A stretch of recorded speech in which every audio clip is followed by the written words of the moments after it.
Yes, I mean, let me take the very simple point. The division between, I'm going to assume that there will be a referendum in January 2011, and that it will lead to a division of the North and the South. What is interesting about this is not the first time this has happened in Sudanese history, because you can make a distinction, as my colleague Anders was making the point, about the creation of what you might call an imperial Sudan through Egyptian and then British imperialism, i.e. the Sudan as it is on the map now, and what you might call the core Sudan. Now, as again Anders was pointing out, in 1885 the Egyptian rule in the Sudan was destroyed by this rebellion led by the Mahdi, and the Mahdi died immediately after that, and was succeeded by a man called the Khalifa, and he began to unilaterally withdraw from the south. I'm talking now about 1885. In other words, what you might call the core Sudan, the northern Sudan, instinctively didn't recognize the southern Sudan as part of the Sudan. That's why I say that this division between north and south is not going to be the first time it happens in 2011. That's just a historical point. Let me just speculate very briefly on three little points about what would this core Sudan look like in post-2011. I'm not talking now about the south, but I'm talking about the northern Sudan.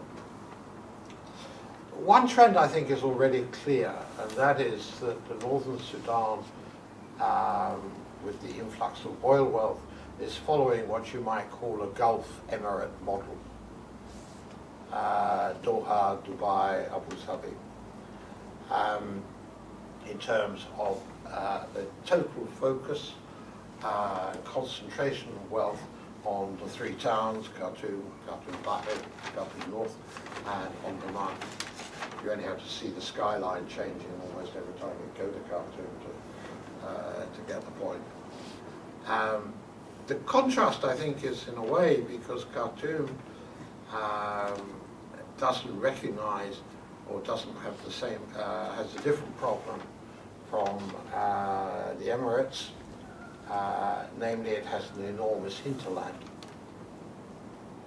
Now, leaving aside the south, Khartoum's, the northern Sudan consists of the Nile Valley and the savannas, we've heard Leif already talk about eastern Sudan, and of course much vaster is the area to the west of the Nile, Kordofan and Darfur.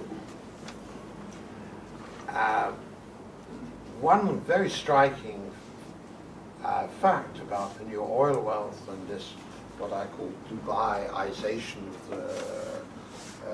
of Khartoum and its environment, is the enormous disparity between the lifestyle of the Sudanese middle class, northern Sudanese middle class, and the rest of the country.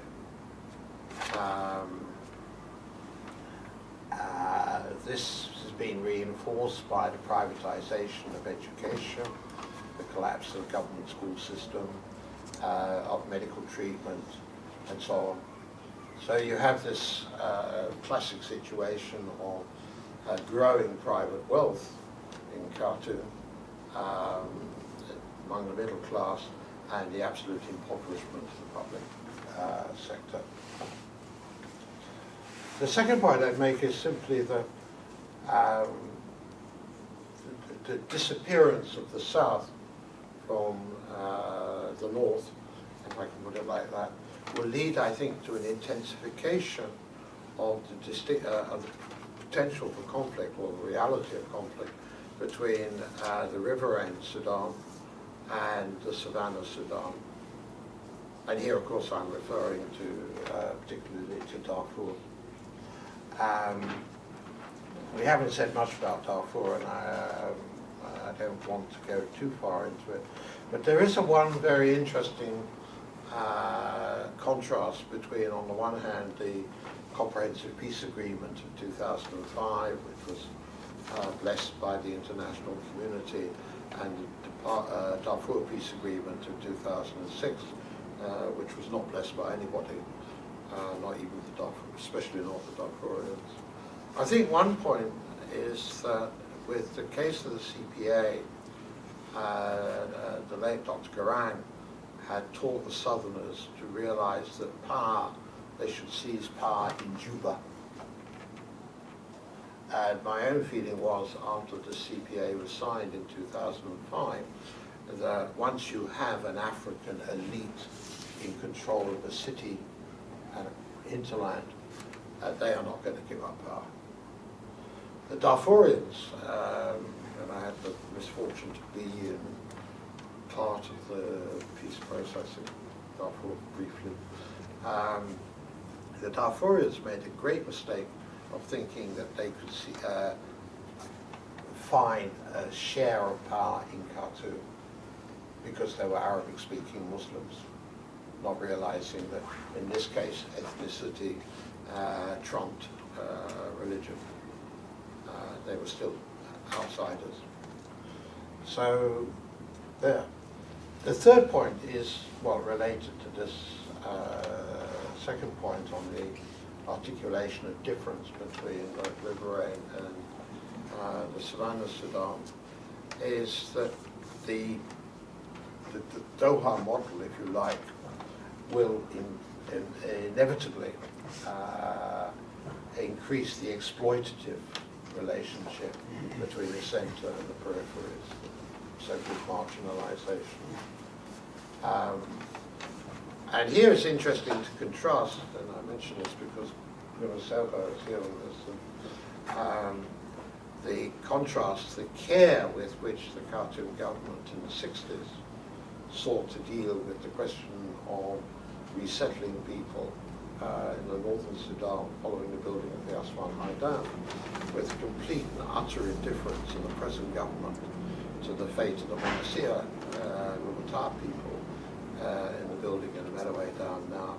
There is a very, very striking feeling of alienation. Now this, I think, will become even worse because there's another very striking difference between the riverine and the rural areas.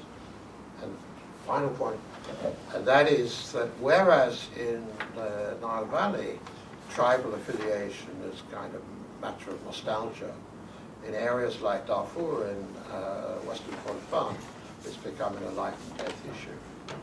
So I am not very optimistic about the future, not of the north, of the southern Sudan. That's another issue. But I think that the disappearance of the southern conflict is simply going to intensify conflicts within northern Sudan.